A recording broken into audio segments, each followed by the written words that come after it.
setelah pelaksanaan dakwah itu dilaksanakan tidak terlalu tampak athar dan dampak pada masyarakat.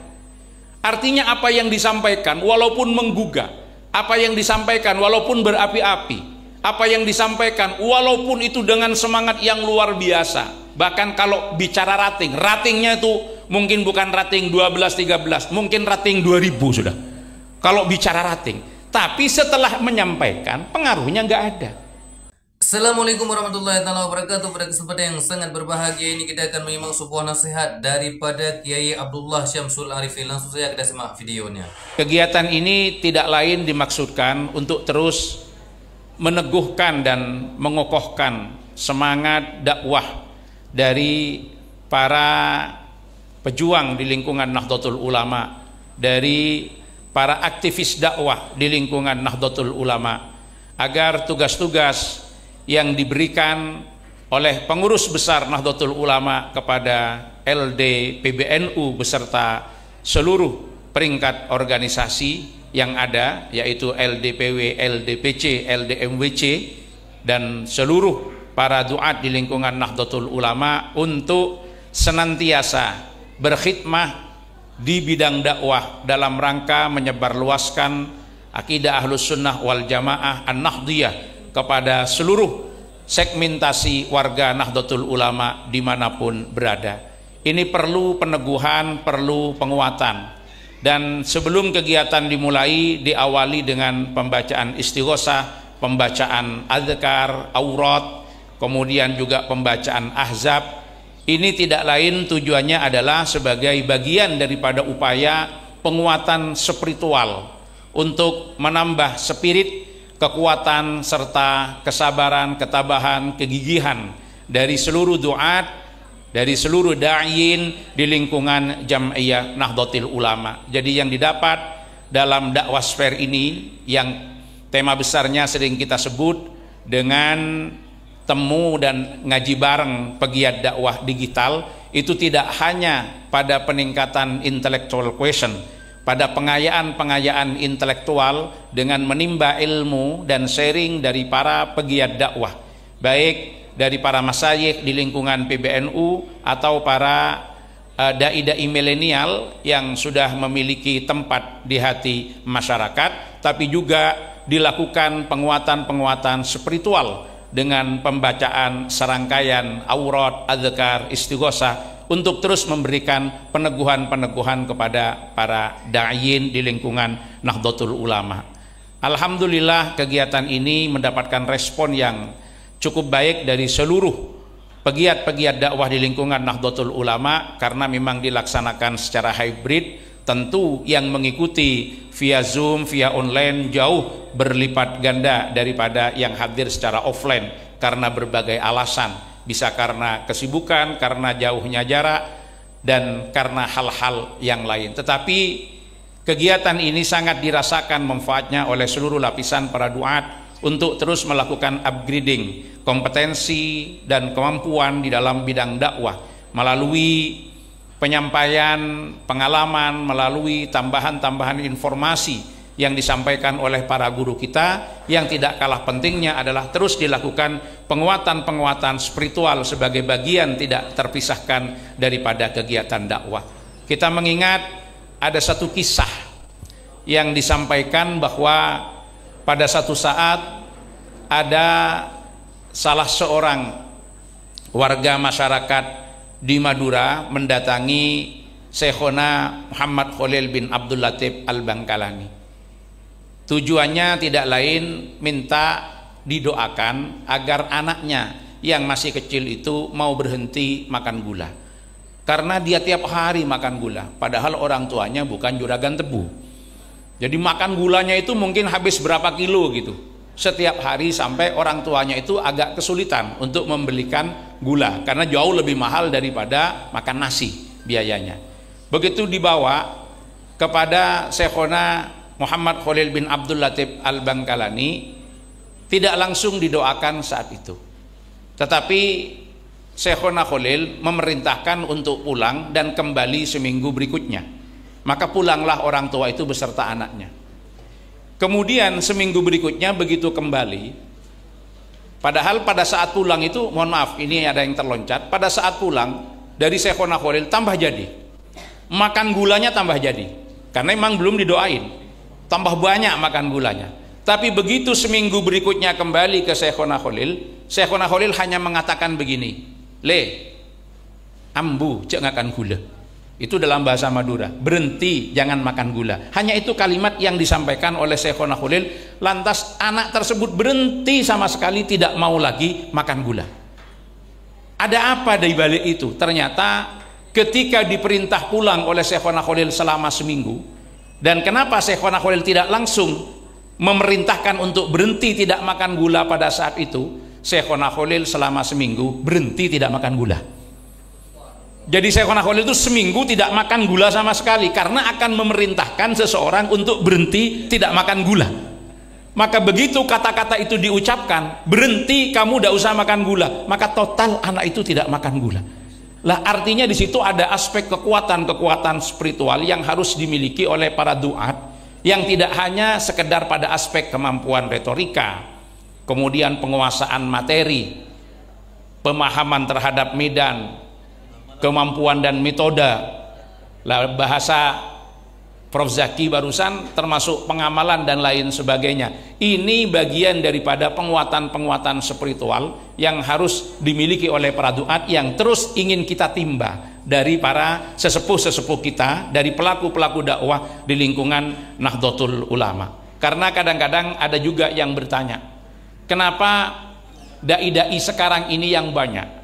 Kalau dilihat dari kegiatan dakwahnya sukses, penggemarnya banyak, retorika ceramahnya bagus, metodenya top, kemampuan konten materinya luar biasa, penyampaian narasi-narasinya didasarkan pada argumen-argumen yang dapat dipertanggungjawabkan, baik dari sisi agama ataupun dari sisi logika ilmiah.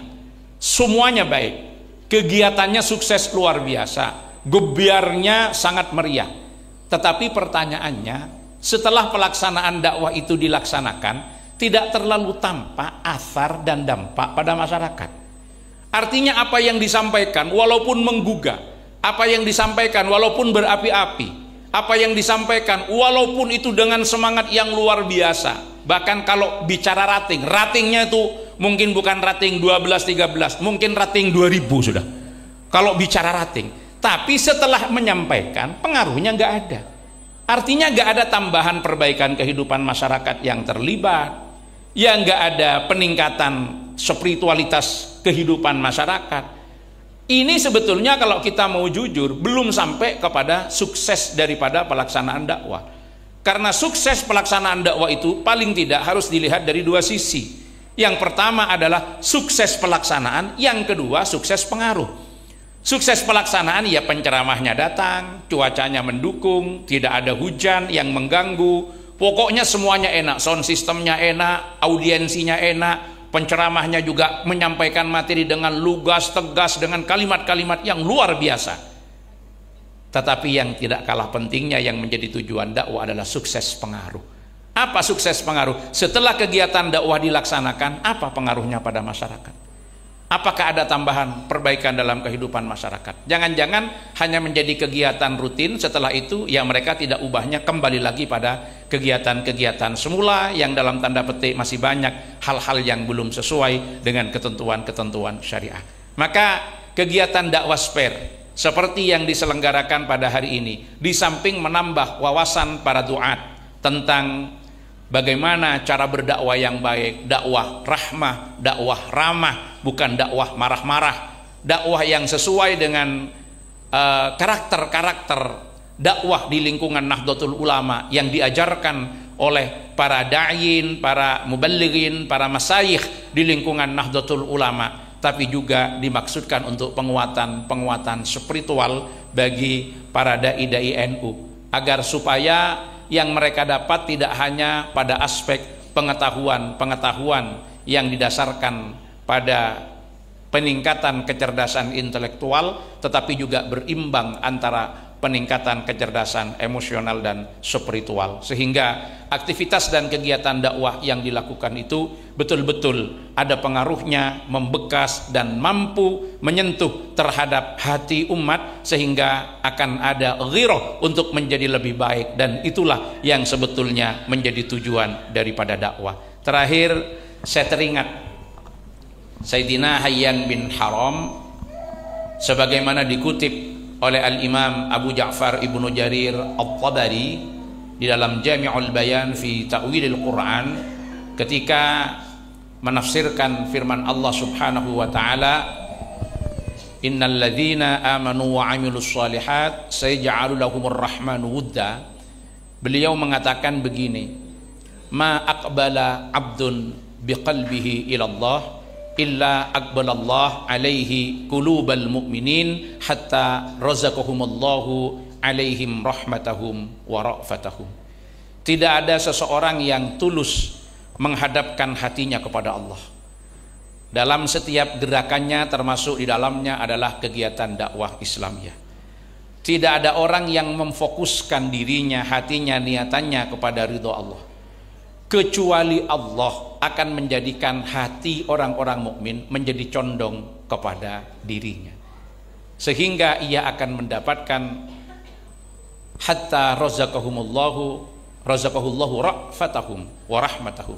Allah akan karuniakan rasa kecintaan, rasa kasih sayang dari para kaum muslimin yang hatinya telah dibuat condong kepada orang tersebut oleh Allah Subhanahu wa taala.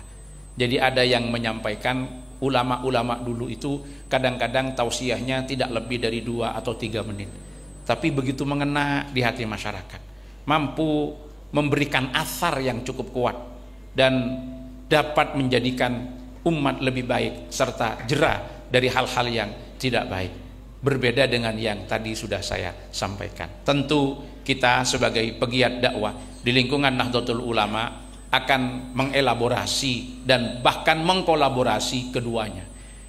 Upgrading kemampuan dakwah iya, tetapi penguatan spiritual yang sudah lazim di lingkungan Nahdlatul Ulama harus tetap dilakukan, sehingga dakwah tidak hanya sekedar gebyar, dakwah tidak hanya sekedar syiar, tapi yang lebih dari itu menyentuh terhadap hati umat, melakukan perubahan ke arah yang terbaik dan menjadikan umat lebih baik. Ini yang sejatinya menjadi tujuan daripada dakwah. Kami mohon kepada beliau berdua yang sudah tidak kita ragukan lagi kapasitasnya, Profesor Dr. Kiai Haji Zaki Mubarak, Profesor Dr. Kiai Haji Asrun Ni'am Soleh adalah pelaku-pelaku dakwah, baik dakwah-dakwah konvensional di tengah-tengah masyarakat, ngopeni umat dari masjid ke masjid, dari majelis ke majelis, dan beliau adalah ketua lembaga dakwah PBNU 2010-2015, ataupun dakwah yang dilakukan secara digital, dakwah di tengah masyarakat perkotaan seperti yang hari-hari ini sedang dilakukan oleh Prof. Dr. Kiai Haji Asrun Ni'am Soleh, dakwah melalui media di berbagai stasiun televisi dengan kapasitas beliau yang sangat luar biasa, karena beliau ini termasuk sosok kiai yang lengkap.